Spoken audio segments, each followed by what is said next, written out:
All right, cool. Well, hello there, my friends. Chris Marcus here with you for Arcadia Economics on what I think is a wonderful Friday night in silver history. I think a lot of this stuff that is happening right now, I personally think is special and that there are big things happening. And so welcome on in. And fortunately, we don't have to just guess at it or take my word for it, because I have bullion dealers from around the globe tonight. Of course, Andy Schectman of Miles Franklin. Andy, welcome on in. Good to see you, Chris. Patrick, good to see you as well, buddy. Quiet response. Good to see you too, Andy and Patrick. Always a pleasure, my dear friend, to have you back on in here. And how are you tonight? Doing great, Chris. Happy to be here. Andy, how are you doing? Good, my friend. Good to see you. Good to see you also. Well, Andy, if you want to grab one of those guitars at any point and play for us a bit, although I know you've had a busy week, and I think everybody's wondering, what has things changed at all? We've been hearing reports of bullion dealers around the globe just nonstop buying. I know there was something that happened a couple hours ago, and perhaps you could fill people in on that and where things stand. Yeah, it's pure insanity. It hasn't abated at all. We are working literally, from dawn till dusk, taking orders. People are panicked. They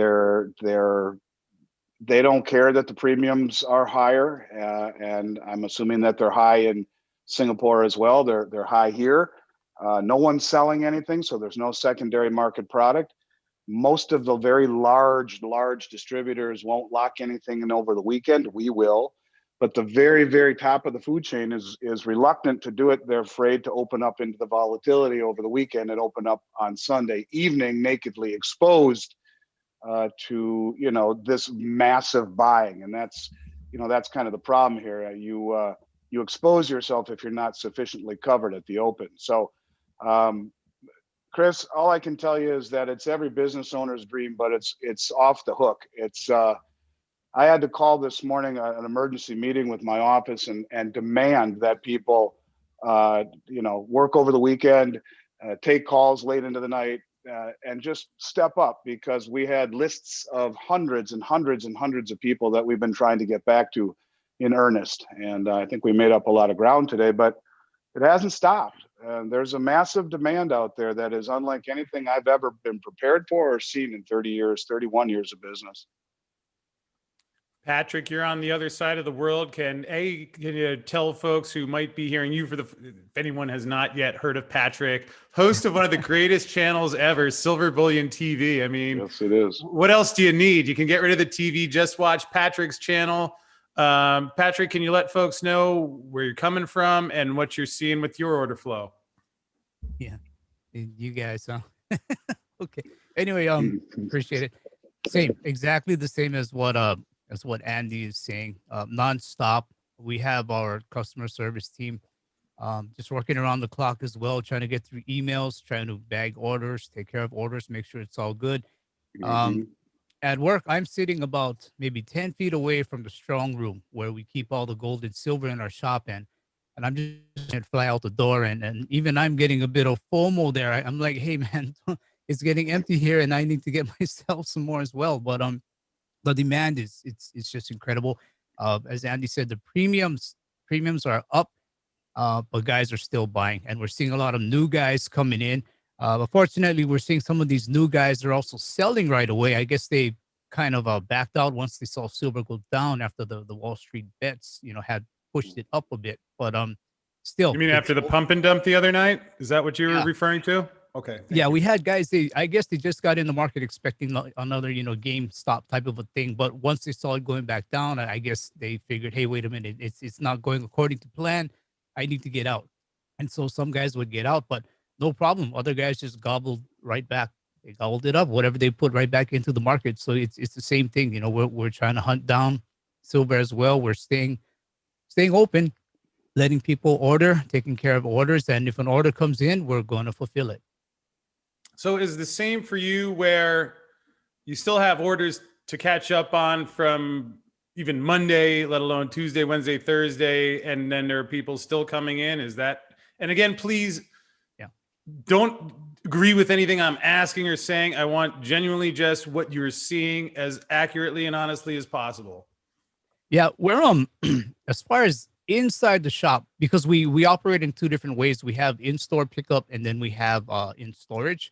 So in storage, I think we're starting to see things go down a bit as well. But as far as people coming into the shop looking to take something home the same day, we're in pre-order mode right now.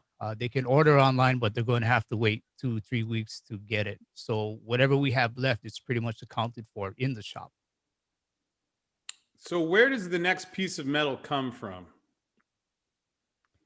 And to be clear, am I understanding correctly what the inventory that you currently have in your store is accounted for, correct? Pretty much. It's people have already for. purchased that. Right. But the flip side to it is, because what happens is when we have a new order come in, it goes to the vault first, and then we parcelize it. We get it ready for our overseas customers. And then we have also a batch that we'll allocate for walk-in customers. So what happens is sometimes when the walk-in customers, when that supply goes down like it is right now, then we may shift some things from the vault over to the walk-in side. So we have a little bit of leeway, but it is getting a bit tight. And are you able to replenish your inventory, or what is that like in terms of, are you able to get what you need or what you ask for? Is there any limitation, or what does that look like? Yeah. What I'm understanding is for coins, not looking good. It looks like it's going to be really, really hard to get coins. But I just want to clear something up. When I say we shift things from the vault to the walk-in, this has nothing to do with people who are storing. People who are storing, that's off our books already. That belongs to them. It's entirely owned by them. It belongs to them. So it's not anything that we can use. What I mean is when we get new orders in, or our existing inventory in the vault, ours as a company, that's the one we may shift over for the walk-ins. But it looks like coins almost really, really hard to get, and it looks like the premiums for bars are going up quite a bit. All right, Andy, I talked to a lot of folks today, this week. So far, I have heard not any signs, but also dealers saying that so far, 1,000-ounce bars, they have not heard any signs of shortages. I guess quick question one, because I have a follow-up. Are you hearing anything? Is everything still normal with the 1,000-ounce bars? We probably, I don't think we sold one last year in a record year. The dealers typically don't sell 1,000-ounce bars. It's like having an elephant sandwich when you're hungry.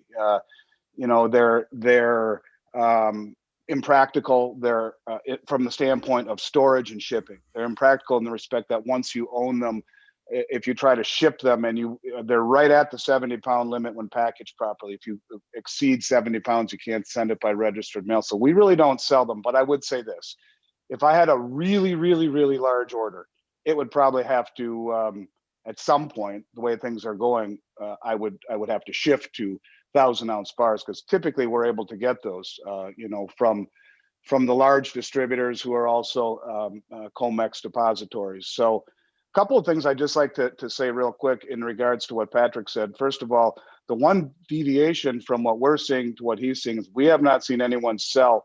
But I will argue that, like we talked about last night, it's so blatant, the hit and run type of drive-by shooting that the commercial banks did, the bullion banks, to drive the price down, dropping 1.5 billion ounces of silver at the open.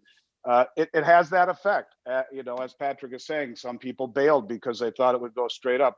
It's knocking the low-lying fruit off the tree, the people that are in it for the wrong reasons that weren't hanging on. So as far as 1,000-ounce bars, Chris, I don't really see a problem with it. But everything else Patrick is saying is true. Getting coins, and really getting gold coins right now, is tough. But coins in general is getting much, much more difficult. Andy, what would you say to the school of thought that, I mean, you've seen it especially at your age. No, I'm just teasing. Like longer than anyone in the 30 years that you've got in the business. And you've seen how when the price gets hammered, people get scared and they get freaked out. Now we've seen that reversing over the past couple of years as more and more people started saying, wait a second, this doesn't make sense. I mean, it's not hard to figure that out. So would you say that the fact, and I'm going to get today's volume and price chart up there perhaps while you're answering, but would you say that the way the price has hung in there and that people have kept buying, it's almost like people standing up and saying, fuck you to JP Morgan. Fuck you. Get out of our silver market.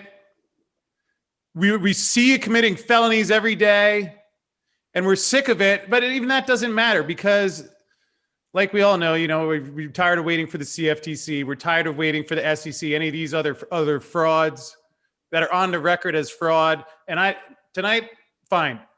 Anyone can find me, send your lawyers, call me. I would applaud meeting any of those groups in a courtroom. And I think it's great that what really matters in the end is how do you take down the mafia? You take out their financing.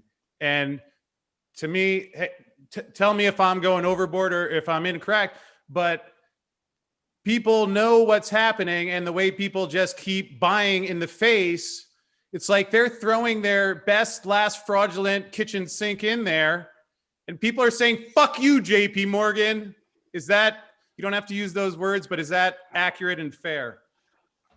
I mean, look, that's the frustration we all have, the anger and the frustration we all have when the realization that the markets aren't free sets in. And, we all are under the belief structure that we live in the land of the free and the center of free trade. But really, as Chris Powell of GATA says, there are no free markets anymore, just manipulations. I think what you're seeing in some respect, the old phrase, the law of unintended consequences. And when you talk about what this Reddit group has done, they've done a lot of things and they've shown a light upon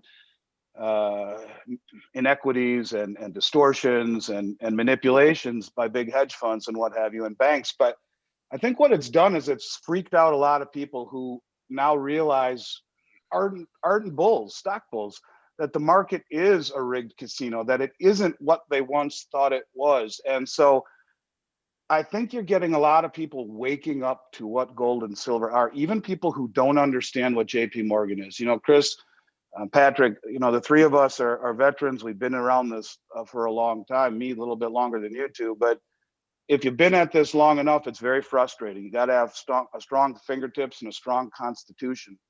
And you have to believe in what your belief really is through these types of moves where you see sharp sell-offs counterintuitively, 1.5 billion ounces dropped at the open. These are manipulations, no question about it.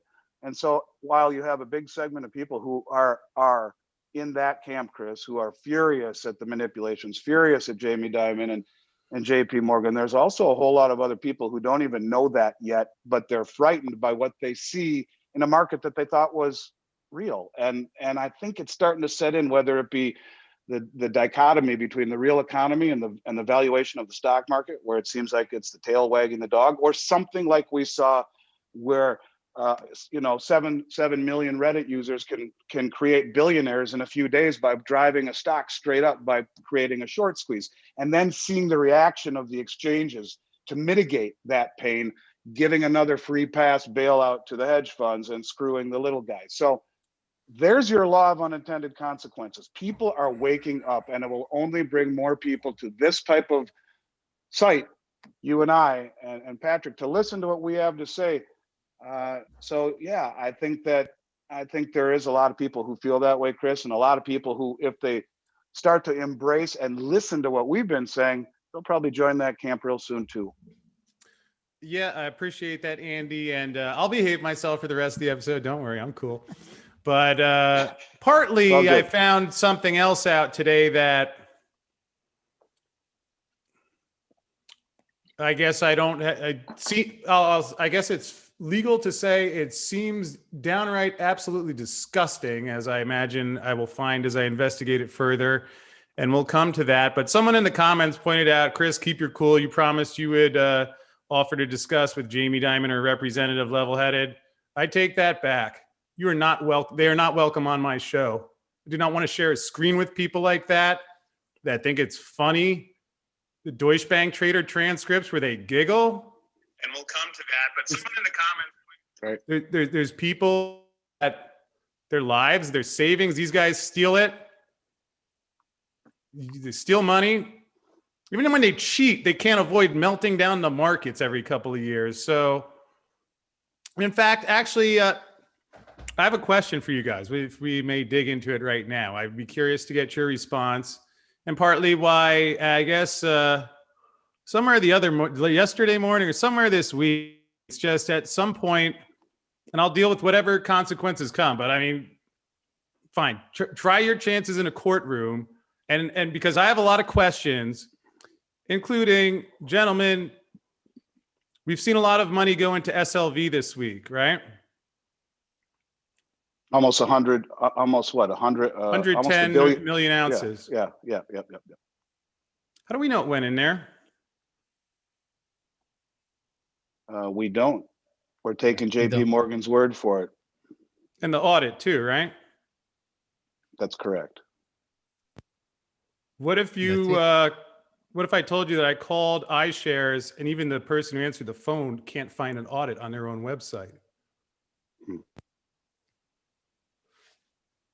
Does that seem unusual? What would you say if I told you I was a half hour into conversation, the person on the phone was very kind, very polite? Actually, can I start with a few of the questions I asked where, number one, they said 110 million ounces went in. We debated how that might be because I have yet to find anyone that I've had on my show in the silver industry that believes that that's even physically possible, let alone that they did it. Do you guys feel like disputing that, or is there like you can provide an explanation? Do you think it's possible? I mean, look, it makes a lot of sense. I mean, look, if the theory here is that, look, I've been in a lot of very large vaults with 1,000-ounce bars. They're palletized. It's not easy to stack them, to audit them, to count them. The whole physical aspect of what you're talking about is very unrealistic. To put 100,000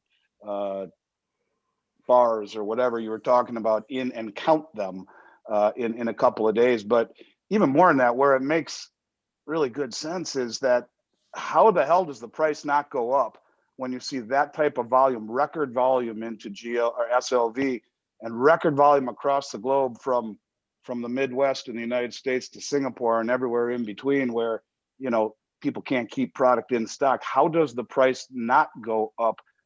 Maybe when you put a headline like this at 4:59 Tuesday morning after silver surged $3, because as both of you reported and any other bullion dealer I've been able to find called it panic buying. I've never said that on my show before. Patrick, is that how you would describe it? I didn't bring the word up. I heard it from dealers describing it as panic buying. Andy, your wife said it's like toilet paper in 2020.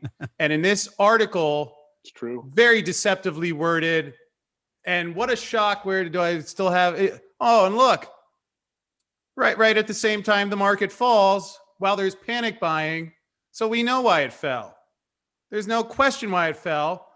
I brought a former auditor on here last night. He explained why it fell. 2 other former bankers who have seen every trick in the book. So we know why it fell. And then on top of it, as if that's not disgusting enough, I mean, just the audacity to do it while everybody's looking. Fine, be arrogant. Think you're that much fucking smarter than everybody else. But fortunately, you're not. Because for whatever reason, my life sent me to get this shit kicked out of me and go through a trading floor and all the fucking negative energy there. And I'm going to let go of that tonight. But you know what? I got good training.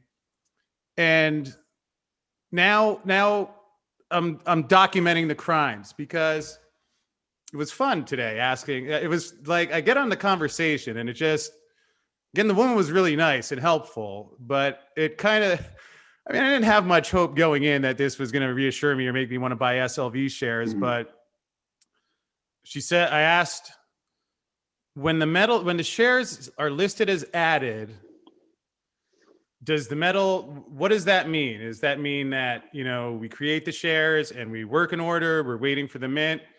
She says, no. Metal is added or subtracted that day.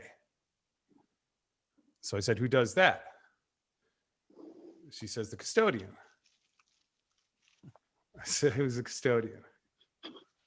Any guesses, fellas? Anybody in the audience? I'll throw out a silver ounce. First person who guesses the custodian. Yara, can you award a winner? So JP Morgan buys it, puts the metal in, takes it out. Okay, and then I said, I'm trying to say this, and this is what I said to her. I said, ma'am, I'm saying this respectfully. As a silver analyst, I have a show. I'm not blaming it on you, but I mean, I have a lot of people that sit there, myself included, who just saw these guys get fined $1 billion for rigging. And I love the CFTC's phrasing, rigging the precious metals and treasury market on hundreds of thousands of occasions. JP Morgan, you rigged the precious metals markets on hundreds of thousands of occasions. And now you're the custodian of a trust where you're reporting 110 million ounces went in. Okay, well, I mean, there's no conflict of interest there. And so then I said, well, I was looking for the audit on your site and I couldn't find it, which reminds me, I had Brent Cook on my show a couple years ago. I was asking him when he looks at, mining stocks, what are some of the red flags? And he's like, just go into the website. Does it look like they've been there before? Hey, when my first website didn't look good, maybe my website now are hopefully better. But, after you're doing something, when it's legit, and you're established for a long time. So I'm thinking, gee, this is weird that I can't find the audit. I go to their documents section, type in audit in the search field, no results found. So that was when I called. And we're about 30 minutes in on the phone now. And I'm saying, so is there an audit? And she says, well, if you go to the SEC's website and look in the Edgar database, there's something there. I said, excuse me? This is iShares running the SLV trust. What's it? 25 times 110 million. Somebody multiply that for me. And when I asked to see the audit, 260 million. There's my man sharp with the math today. Look at you, Andy. Andy, maybe you can, and okay, Andy, when your customers ask about storage, what's your, do you, and they ask for like, how do we know if it's audited, if it's really there? Do you tell them, well, do you have one of your reps say, I think there might be something on the SEC's website? No, we don't. We have a third-party auditor come there twice per year and audit it and send out a statement on their letterhead and independent of ours. So, yeah. Patrick, do you do that? Is this maybe just an American thing, or does that happen in your business? Do you say there might be one on somewhere else? No, same thing as Andy. We get a third party to do it. We actually audit four times a year, independent. So it's the same thing. I mean, same as Andy. So I said, there's no audit. We're taking JP Morgan's word for it. Is that really what you tell your customers that just ran a pump and dump, that got fined $1 billion a couple months ago for running pump and dumps in the exact product that you're selling? And I said, because she starts saying there's no audit board or committee, but it's the sponsors, which is BlackRock. And so I said, are you sure? Can you, because she asked to put me on hold. And I remember saying, she was like, is it okay? And I said, please, I'm not in a rush. Take your time. I don't want to report anything inaccurate. Every time she said something, I repeated it. Am I capturing this correctly?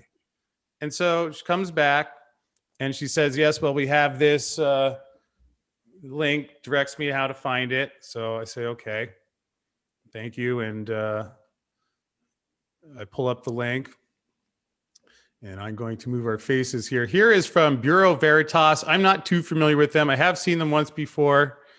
So engaged to annual inspection.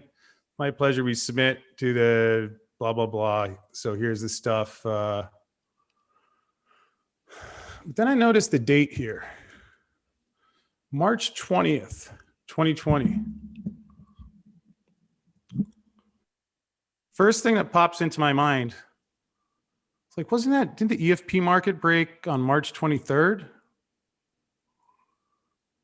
Next thing that pops into my mind is remembering how there's a little known thing. If someone's worked in Wall Street, you're probably familiar with this. When a company has really shitty news, they like to release it Friday after the close and just hope everybody forgets by Monday. So the next thing is like, I'll bet March 20th was a Friday. Sure enough, it is. I might also add, remember back March 20th, that was after silver went to below $12, I believe. I remember, because Andy, that was the beginning of March. I remember I went to the PDAC conference in Toronto. So I remember the Friday flying there and the Friday flying back. I was calling you because silver had gotten clobbered both of those days. I don't remember. I think it had already been to below 12 by before the 20th. Yep. And then because I remember, I've looked up the definition of the Ides of March before, and it's interesting when you think that the Fed did that historic Sunday night announcement on March 15th, the Ides of March, and also the JP Morgan Bear Stearns deal, 2008, Ides of March weekend. Ides of March, if you look it up, is allegedly when Caesar was killed and known as a debt jubilee. And I do believe that a lot of these elites are occultists.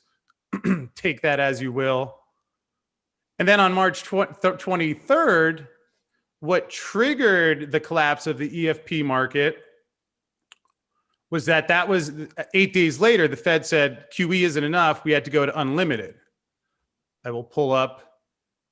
Here is March 15th, the Sunday night announcement. And do I still have the, well, here's the banned JP Morgan from gold and silver.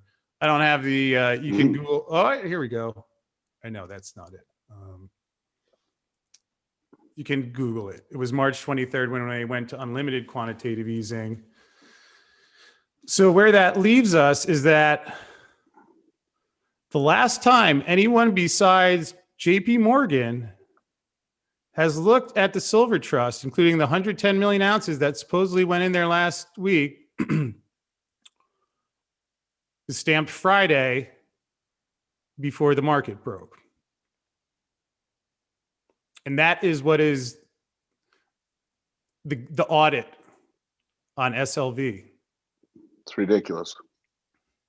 So they're doing annual audits. One. So no, Jamie Dimon, you're not welcome on my show. I don't want anybody from JP Morgan on my show. We'll leave that at that. Yeah, that's just a coincidence. There's no evidence there, but I love it. Encourage Wall Street silver, Wall Street bets, anyone. See, I think it's great because now JP Morgan tried to rig it and try and show how much smarter they are than everybody else. Good. Pushed it too far this time. Now there's more people out there. And like most criminals, because the difference is that honest people, when they face a challenge, they learn and grow in the process of figuring out, how do I solve this? We learn to treat each other well. We will learn to build partnerships. Criminals don't do that. They don't have those skills. But that's why I'm pointing these things out. And maybe that's why I worked on a trading floor, so I could be smarter than you, JP Morgan. And I will show other people who also enjoy exposing the fraud that you commit. And go ahead, smash the market next week. I encourage you, do it again. But maybe watch one of those old criminal movies before you do it. Learn how to cover your tracks a little bit, because it's pretty obvious. and I don't have anything else to do. And I'm going to keep documenting it.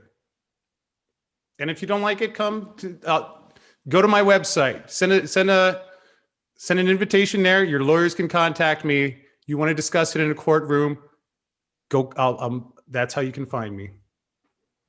Yeah, Chris, if I can just add real quick, the end of last year, we just shifted 400 tons of silver into a new vault, and I can tell you it takes more than 1 day. So if JP Morgan moved all of that in 1 day, that's Patrick, they got special powers. It's easier when it's just a paper slip. You can push it instantly. Yeah, because it took us almost a week. It took how many trucks? 40-foot trailer trucks to do it. You need an escort. You need a whole bunch of guys to do it, and it took us a week. So they did that in a day, like they're telling you. Yeah, Impossible. Powers. I take part in all of powers. our audits. I take part in all of our Brinks audits in Canada, and it's impossible. I mean, we do a silver audit. It takes 2 days just for, a whole bunch of coins. And if I may, I don't mean to deviate, but I'm looking at a lot of the chat here. And this is one of the problems that Miles Franklin has with being old school, doing things offline. I've been telling everyone that I got ahead of all of this for a very long time. I've been going onto my line of credit and buying products. So all you out there that are typing, you can't find product anywhere. I've had over 65,000 2020 Silver Eagles that we sold most of them. There's 10,000 left into Sunday at $9 over spot. That puts me $2 cheaper than anyone in the country. I have 50 or 60,000 Britannias and 50 or 60,000 Vienna Philharmonics 2021. I've loaded up to the gill. I have Kangaroos and I have Krugerrands. My concern is what happens when I sell out of them. Getting it and getting future shipments is not easy, but there is product out there. The premiums are high, but our premium should be better than anyone in the country right now. And so if you're looking for silver, send us an email over the weekend. We're happy to help. But everything that these guys are saying are true. I sense your frustration, Chris. I've lived it forever. Most of my public speaking over the last decade has been centered around JP Morgan and manipulation, misdirection. But you can tell they're getting desperate. They're getting really desperate in that they're doing it in broad daylight. They're doing it and it's, they don't care, even though they had a deferred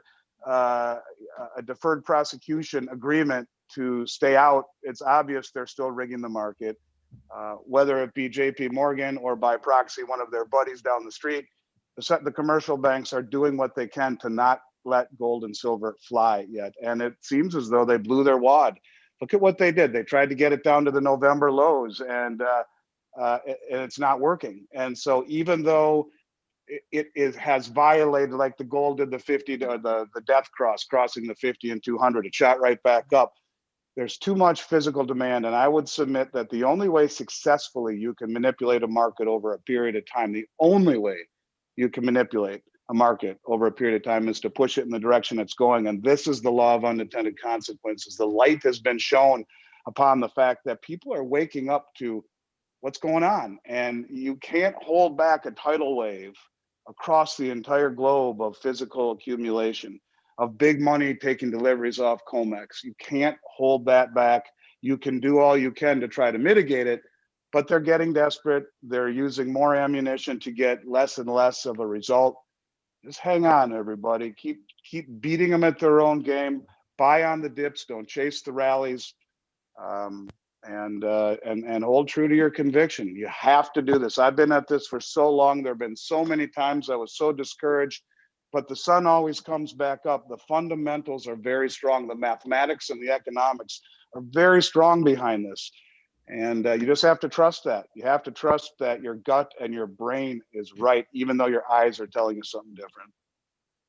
Yeah, and appreciate you mentioned that, Andy, because again, I think it's what's so beautiful about this to me. What is inspiring is seeing it's the people standing up and telling these banks to stick it.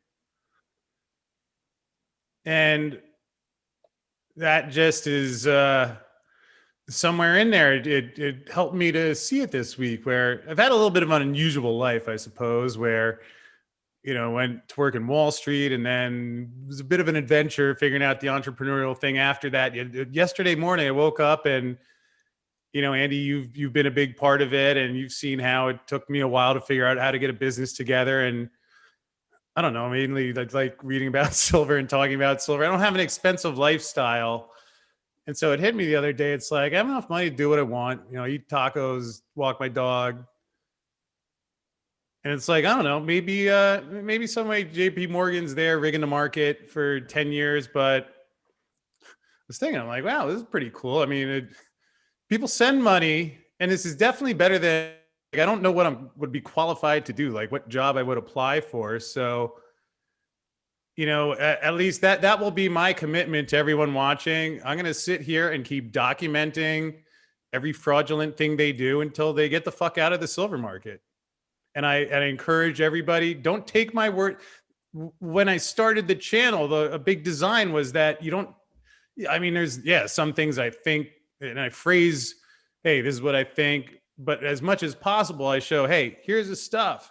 I know it sounds wild. I know it's hard for people to believe, but it's right. Don't take my word for it. And that's what I think is beautiful about it, because I'll give a little silver forecast here. I'll bet a lot of people will go start snooping around and seeing like, well, gee, that's weird. I mean, and I don't say this lightly, as someone who was in New York, September 11th. I was running from the dust cloud. In fact, that was the one time when I couldn't run anymore that I thought I might be about to die. So I don't take this September 11th. I don't say this at all lightly, but I've researched.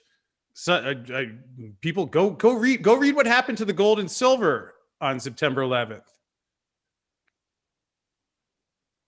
And it just has that same feel where, so I'm not going to make any accusation tonight, but I'll bet, Andy, I'll bet you an ounce of silver that as I keep researching and find out that it will not be just a random coincidence, that the last time anyone has verified anything in the SLV outside of JP Morgan was right before one of the biggest financial events in history. I mean, what are we going to do? Get Bernie Madoff? What if maybe JP Morgan offer Bernie Madoff, say, Bernie, we'll give you a full pardon if you sign off on this one. That's the level. That's what they're offering. They've become very good at doing what they do, and brazen. And all people really need to do is look at the AM and the PM fix, and over a period of time, and you can see typically the AM fix, they hit it, and the PM fix, they smash it. And that's as it heads into New York in very thin trading. Like we saw 1.5 billion ounces dumped at the open there. They're able to create a perception of reality, and people's reality is affected by price, much more so than fundamentals. And that's really the trick here. The key is to trust your gut and the fundamentals behind it, because the price is going to drive you insane if that's what your focus is on. And it's like I said last night, that it's the tortoise that wins the race in the end. Gold has outperformed, and silver, most assets going back to 2000. And you don't see it, you don't feel it. People have become accustomed to investments behaving like cryptocurrencies, which they don't. And look, silver was up 50% last year. It's up over 100% since March. And most people don't realize that. So, and they're not appreciative of that because it's been such a long, hard battle. But when you see the level of effort that is being put in to keep people from, or keep the prices from exploding, the amount of effort and rhetoric that's going into this, it should just crystallize people's conviction even more, in the respect that if this wasn't so important, they wouldn't do as much as they can to keep people looking elsewhere. As I might add, JP Morgan amasses 1 billion ounces of silver through all of this, 10 times what the Hunt brothers tried to accumulate in 1980, the single largest physical position of silver the world's ever seen, while paying a $920 million penalty to the Justice Department. Just that's kind of what I'm getting at, is that their actions are different than their words. And that's the most important thing to realize, and to hang on that belief and that conviction. And if you have that ability to do so, before the music stops, the price will be so much higher. And I don't know if that's a good thing or not. Here again, the law of unintended consequences. Be careful what you wish for, but certainly it's better than being trapped in the system and not having options.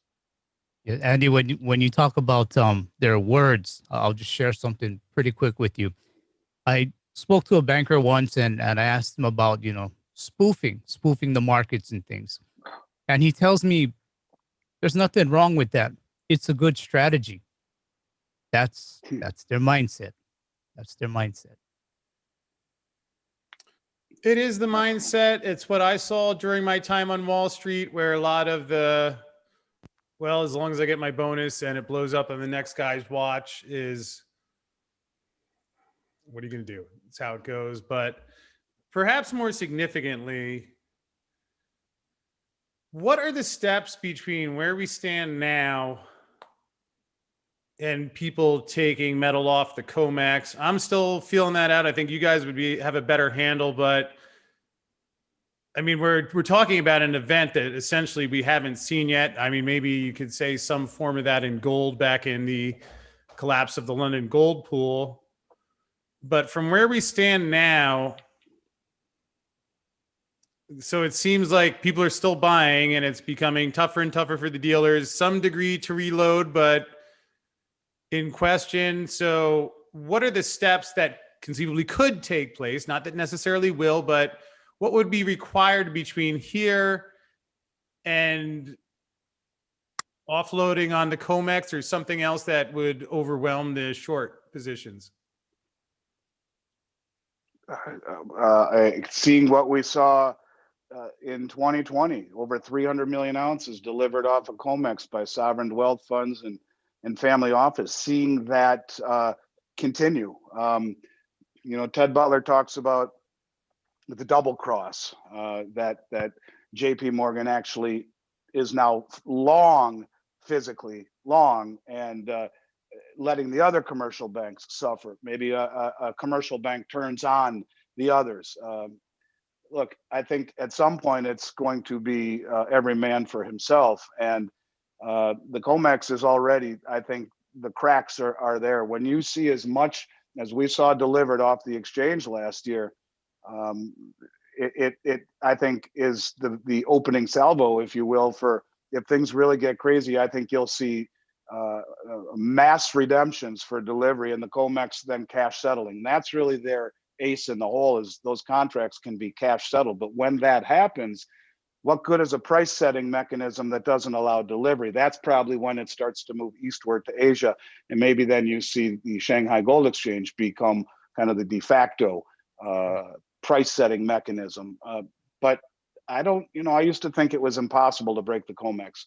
What I saw last year, to me, that was the most startling statistic of everything that I saw last year, was the number of deliveries off of Comex by the others reportable category on the commitment of traders report. These are family offices and sovereign wealth funds. And it fits part and parcel with what I saw in 2017 and 18 and 19, with the central banks repatriating their gold from the Bank of England and the New York Fed reclassifying it. The big money is doing the same thing. And the question is, are the family offices and the sovereign wealth funds privy to the same information that the central and commercial banks are? I don't know, but I think it seems very possible to me that you're seeing the big money front run in front of all of us, and they are using the price to accumulate. They're not manipulating just for shits and giggles. They're holding the price down to accumulate it, and to accumulate it when no one else is looking at it, because they're too obsessed with Bitcoin going to 30,000 and the Dow Jones going to 30,000, and they're not looking at what the big money is doing. And the big money is accumulating a tremendous amount of gold and silver, has been since 2018, and they're doing it with the taking possession of it, and that's important, or pulling it off of the exchange, with a warrant in the case of Comex, even if it's still in the vault, can't be touched. And the commercial bank or the central banks are doing the same thing. So maybe they're just front running what's coming. And that's what I mean. You can't listen. You can't believe what your eyes are telling you. You got to do what your gut's telling you. And when you see this and take a step back and see what they're doing, don't look at the price. It will only misdirect you. It is the greatest tool of misdirection, prices. And, there is no one in the world that would dump 1.5 billion ounces of silver. That's a year and a half of mine supply at the open. Nobody, if it weren't for the fact that they're trying to affect a perception of reality, an illusion of reality. And to me, that's why it becomes so much easier to have the beliefs I do. They're desperate. They're desperate to keep people who only look at price, the ones who sold when they thought it was going a different way, from seeing the truth. And so, yeah, I think we're getting closer to that type of an event, Chris. Yeah, Andy, you said they will only misdirect you. And while this is not legal financial advice, sometimes when they smash the price, it makes Chris really want to buy more options. And in fact, that's another thing. I really don't give a shit if they smash the price. I'll sit here and keep buying options. Maybe I'm easy money. I guess that must be it. So I'm going to keep doing that. And again, I would not recommend that for anyone at home. Taken a learning lesson in that one over the past 10 years. But the other thing you mentioned in there, Andy, that I'd like to touch on before I let you guys share any final thoughts. I was posting, I was on a little bit of a Twitter rampage today, but it felt great. And I was posting some of the things I'm excited to do with the remaining years of my life. And well, I won't even wait that long to get a nice JP Morgan lawsuit going. And some guy wrote back, he's like, yeah, well, you'll lose. Why bother trying? And on one hand, I can understand that. On the other hand, I hope that's not what we're telling our children or telling ourselves. And geez, if there's ever been a time where, look at what happened in the last week. If there's ever been a time where we're seeing that when people stand up and in a legal, not coordinated like Deutsche Bank and UBS bragging about ripping off the price and smashing bids. Check the Deutsche Bank transcripts from 2016. You can hear them laughing at how they steal from people and rob people's retirement accounts, make life harder for the people who actually go and have to mine the stuff. But, it's like, what if Bill Murphy had said 20 years ago, well, it's never gonna get anywhere? What if Ted Butler had said that? And I don't know, maybe it'll win, maybe not. But there's a guy, Daniel Shack, who runs a hedge fund, that he went in there, he said something that they wrote him a check. So my school of thought is, rather than maybe I'll lose the first time, well, maybe I'll be more emboldened the next time. And then maybe now that there's Wall Street silver didn't exist a week ago, now there's 15,000 more people who are ticked off at getting ripped off. So I would say I understand it. Yet if there's, and I don't mean this to specific to silver, but whatever people believe in, where they see this deep state is cracking. Fine, maybe come back, tell me I'm wrong 5 years later, but it's cracking. It's becoming obvious. And you talked about how it's becoming desperate. And in either case, I would just encourage people that if there's ever been a time, kind of like that scene in the Shawshank Redemption, where they're like, Andy Dufresne, he writes the letters and they giggle at him. Then finally, a couple of years later, he gets a check. He starts writing 2 letters a week. So if there's a video or an article where you see blatant evidence of fraud, like what happened this week, send it to the CFTC. Overwhelm their fucking inboxes until the guy can't go to work, and they have to block emails with evidence again. Like Bart Chilton confirmed that. Think about this. They had a silver investigation, which Bart Chilton said was a complete bullshit scam. The other commissioners blocked evidence. This is the same period. The CFTC comes chest thumping 10 years later saying, oh, we caught JP Morgan hundreds of thousands of occasions. Maybe you could have caught it 10 years ago if you hadn't been blocking the evidence. So that's another fraud that is going to be exposed, or at least let people know, hey, these guys aren't your friends. If you SEC, people think, you know, I grew up in, I was conned by that one for a long time too, but I think, to me, when I think about all that, everything you say makes sense, but the question should be, why? You know, a bank of that size that prints money the way they do wouldn't need to screw with, you know, the market the way they do gold and silver. They can make it, print it every other way. The question is, why are they being given more or less immunity, paying immunity from who, Andy? Immunity from prosecution? But prosecution by who? By the U.S. government, by the okay, Justice Department. but Andy, U.S. government.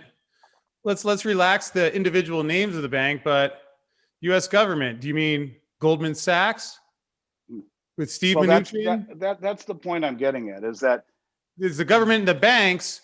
I can't tell the difference. They have to be there. It's the only plausible solution, or the only plausible answer. And you know, I'm not going to mention the name. We had an interview done on my Miles Franklin channel by a talking head. Elijah interviewed one of the. He's very well known in this industry, and I told him not to post it today because you get a lot of people out there who try to legitimize that there isn't, even after the admission, that there is no manipulation, and poo-pooing spoofing as something different than manipulating. And like I said to Elijah, who runs my YouTube channel, I'd like these people who claim there's no manipulation to explain to me how 1.5 billion ounces of silver dumped at the open and thinly trading right after the PM fix is not manipulation. It sets the whole market back tremendously. Andy, I got to stop you there for a second. If you meet, and I run into one of these every once in a while, but if you meet someone who is claiming that the precious metals markets are not manipulated, instead of like challenging them, ask them if we can play poker against them or any game of chance. In fact, that's anybody at home. Don't get upset. And I'm going to learn. I know I'm not always guilty of this at times, but good. In fact, there's some guy, and I can handle like when people call me conspiracy theorist, but some guy on Twitter was like, basically, I don't like when people accuse my integrity. I've gone through fucking hell to be able to do what I do and have my integrity. And you can say I'm wrong or I'm an idiot or whatever, but if you say I'm doing something out of integrity, and now I just have this little thing where I say, okay, will you come on the show and say that? Or will you bet I'll listen to you, but put some silver on the table. Yeah, well, or if you're gonna question Andy's, and Andy, if someone questions your integrity, I will say the same thing. Otherwise, shut your mouth. Do your homework, read the headline here. They've already paid for it. So if someone, and same for folks at home, someone fine. I'll sell. But this is what I'm getting at. Trade against them. This is what I'm getting at. The uphill battle we face with the media, even people who are supposedly, in the gold and silver industry as representatives of information.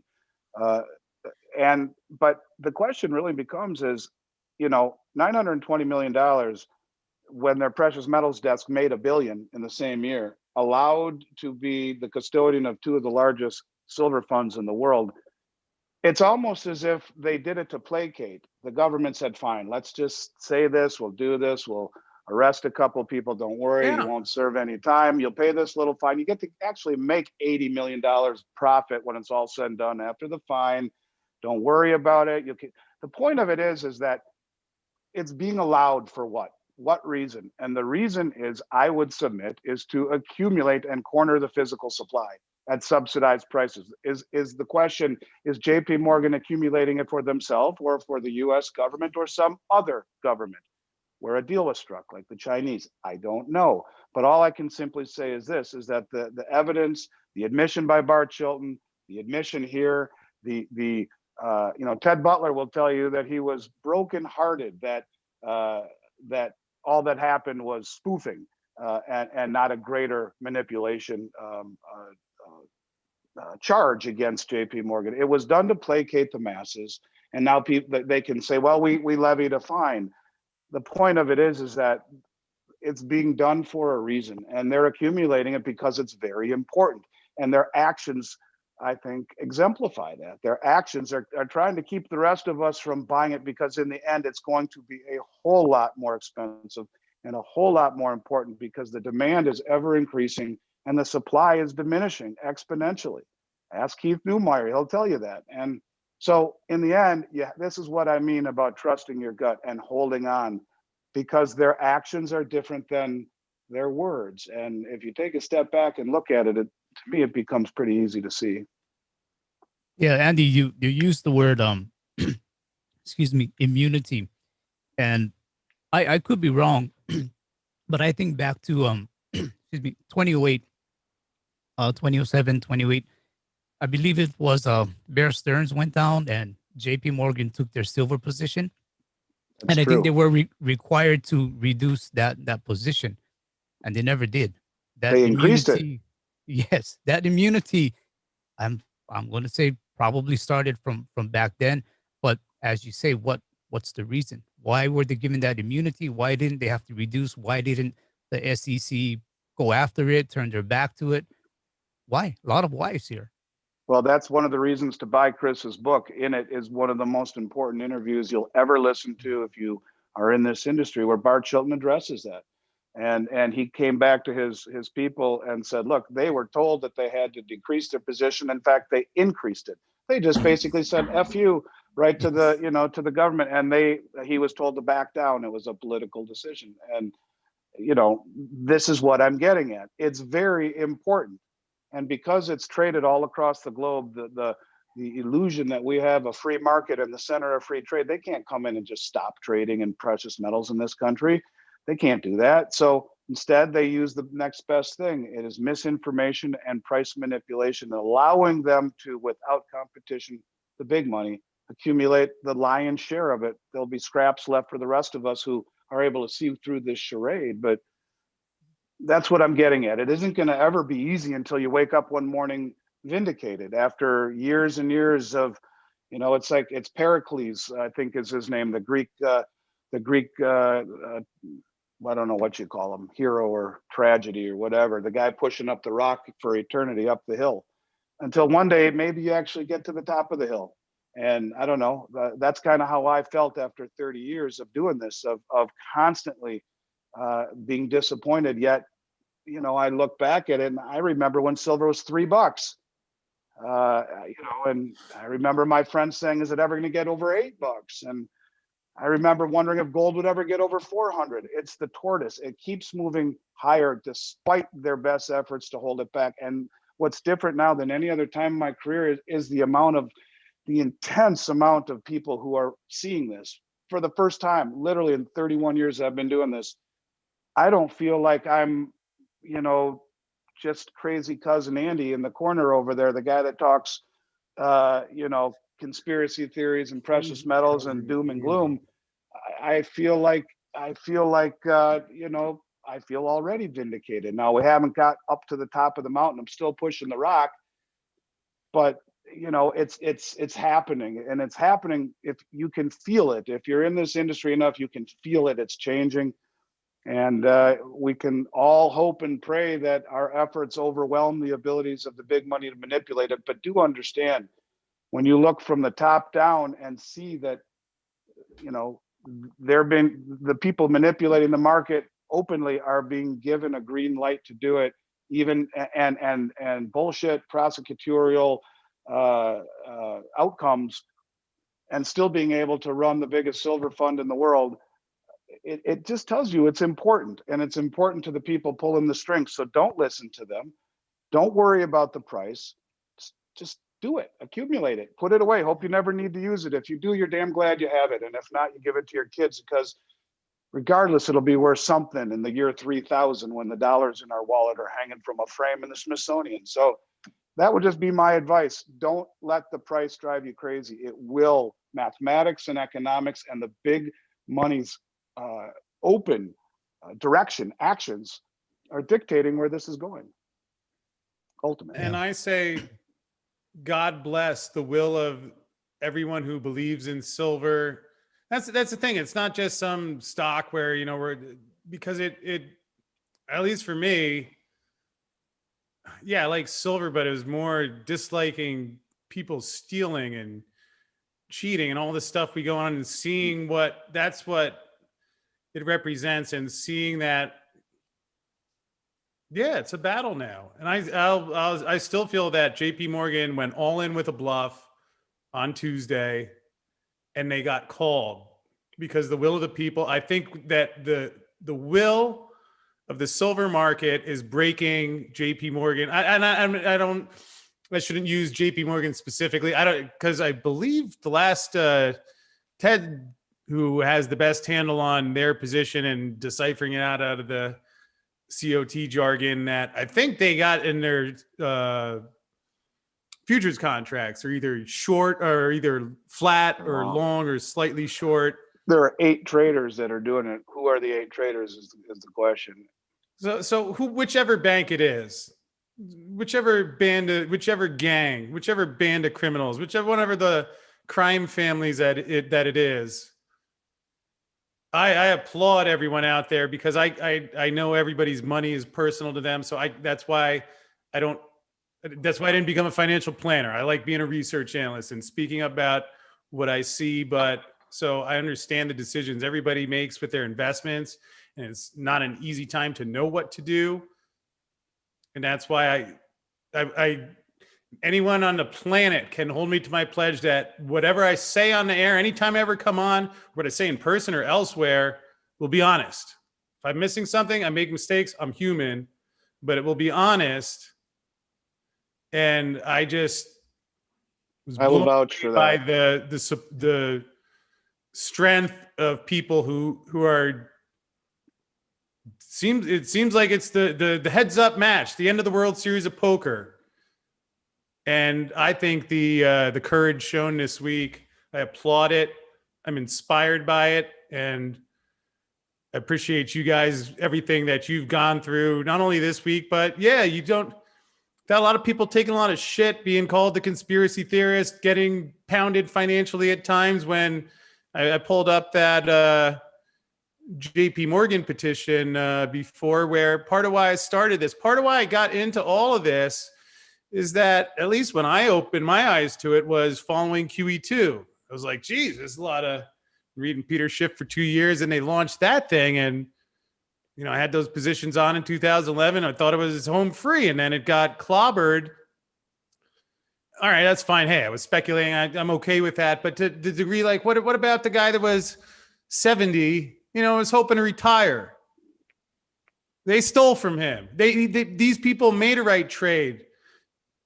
They made a decision because they see and they're trying to protect themselves. Forget me. Yeah, I speculate with my option book. So I understand I'll win, I'll lose, and I'm okay with that. But it's just people who are doing the right things, and you have a bully that thinks they're tough because they do things in secret. Well, I worked for a trading shop too. And now I feel it's a true honor and a blessing that everyone watching this show, and I can't tell you how seriously I take that. But that's why my commitment, it's easy to read through criminals once you find their pattern. And it's like the Fed, their only move is printing. Same with JP Morgan. Their only move is to print. They have nothing else. They're cornered. The only thing they can do is try and scare people. But that's why you can tune in here. I won't go anywhere. I don't have anything else I want to do. I'm going to sit here, and every time they do it, I'm going to call them out until it stops working, whether it takes a week or the rest of my life. Although personally, I'll bet on myself a lot quicker than the rest of my life than this. And, you know, we'll see how it goes. And I'm okay with that. So anyway, with that said, gentlemen, appreciate you being here tonight. And any final thoughts, Patrick, anything you'd like to share or that we did not cover that folks should know about? Just as Andy said, you know, the fundamentals are still there. As you said, they're still there. If anything, they've gotten stronger, and precious metals especially silver, even gold. It's one of those things that it is an investment, yes, but it's also an insurance, and the time will come for that insurance to pay off. So stick with the fundamentals, know why you're doing it, and just continue on, soldier on. Although Patrick, kind of shortchanging us there a little bit. I don't think you're Good. telling the full story. And simply because I just made that pledge to bringing great things to the market, I'm not going to let you leave here without telling us about one of the greatest silver shows in history. I'll bet the Hunt family still watches Silver Bullion TV. Can you tell folks about the great things you do here, please? Yeah, we give it to you straight. You know, similar to Chris and Andy, Elijah, we try to bring the best people we can bring on. Let them tell their story. Let them tell their story in context, so you hear it straight from them. Let you shape your own opinion. Give you the best information that you can. And since Chris is putting this up, I need your help, guys. Subscribe if you can, or come over to the channel, because we're getting handcuffed by YouTube right now. We're going backwards, if anything. So yeah, help us out here. Well, I'm going to put the link to Silver Bullion TV in the chat so everyone can go subscribe. Make sure you hit that notification button too. That way, every time Patrick does a video, and you can see what's coming on. And Patrick, maybe this is just one of my fantasies, but I imagine, what if instead of Wall Street media, we had more folks watching you? And so I can't recommend your channel highly enough. You have some great guests. I see you let E.B. Tucker, you let him talk about gold there on Silver Bullion TV. I hope you at least told him about the whole silver thing. I know some of those gold guys, they get excited, but Patrick, I really appreciate all that you stand for. I mean, certainly all the information, and I know you're tired. It's been a long week, but it's honorable men like you. I mean, that I watched your show for years. So did I. So I hope you keep doing Thanks, what guys. you're doing, and I appreciate you, and thank you for being here tonight, sir. Thank you also, Chris. Appreciate what you guys do as well. And for your viewers out there, this is what I also tell my viewers. Your comments are probably more important than anything any of us can say, because there are guys out there trying to understand silver, gold, and you folks are just as much of a help as any of us are. So just keep the comments coming in, great comments, and there are people who need your help as well. Well, thank you, Patrick. And again, go subscribe to Patrick's channel. If you're watching me talk about silver, I mean, it's just like, maybe one day we'll have a network. In fact, that's actually one of the things I'm already working on, where imagine instead of CNN, we had like Silver Vision round the clock. We could make jokes about, treasuries. We could have a treasury Ponzi half hour and, mix it up a little bit. But until then, fortunately, Patrick has talked to just about everyone in the silver world. Did you get Jerome Powell on and explain silver to him, Patrick? Is that too much to ask for? No, we were going to explain it to Jerome, but we decided to let Janet Yellen explain it to him. Well, I guess that's good. More silver for the rest of us, because I don't think he'll be able to find the article.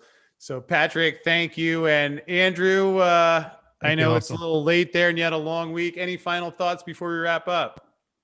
No, I appreciate your candor and your sincerity. I think the key to business, the key to life, is to be sincere and honest, and everything is a springboard from there. I think that's the attraction, Chris, that and Patrick, that people see about you. But to see this side of you, to see your passion and the frustration is I get it. I've been there 100-fold many times, but I appreciate it, and it comes through your sincerity, and I think that's what people appreciate and why they want to keep coming back and listening to the research you're doing and the fine people you're bringing on the show. And the same thing goes for you, Patrick. And I know it's really been the key to my success is just be straight with people and tell it like it is, and respect other people's viewpoints best you can. And bottom line is that I think that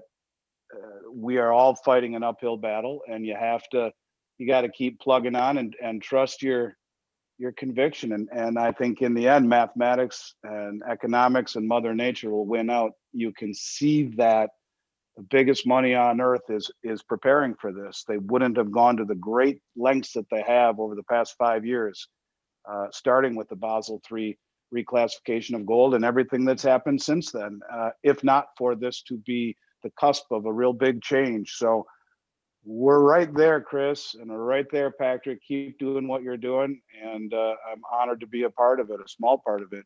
It really is something that I am honored to be a part of. So I hope everyone has a great weekend, can watch a little bit of football, maybe turn their brain off for a few minutes, and we'll be here when we're needed. We got a lot of supply right now. Feel free to drop us an email and over the weekend, and we're happy to help.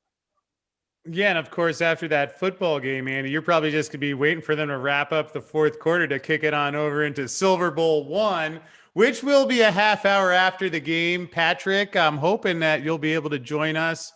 I thought it would be a lot of fun where really planning to invite all of the guests, all of the silver expert figures. I know a lot of them will have plans, but could be fun to have a big Zoom call and you're going to get up at 5 out in the morning and watch a game, Patrick? If I can find it, it's pretty tough to find football games here. Football in Singapore means soccer. So it's rough. It's rough to find it, but I'll look. All right. Well, I will be rooting for silver on the Open Sunday night. We'll see how it goes, although in either case, wrapping up for tonight. Thank you all for being here tonight. Patrick, Andy, and perhaps that does not get mentioned enough, everyone out there in our audience that gives us someone to share this with. And there's a lot going on right now, but I applaud what you're doing, and I'll see you again soon. Patrick, love you, Chris. See you tomorrow. Thanks, Andy. Thanks, Chris. And Chris, don't worry. I thought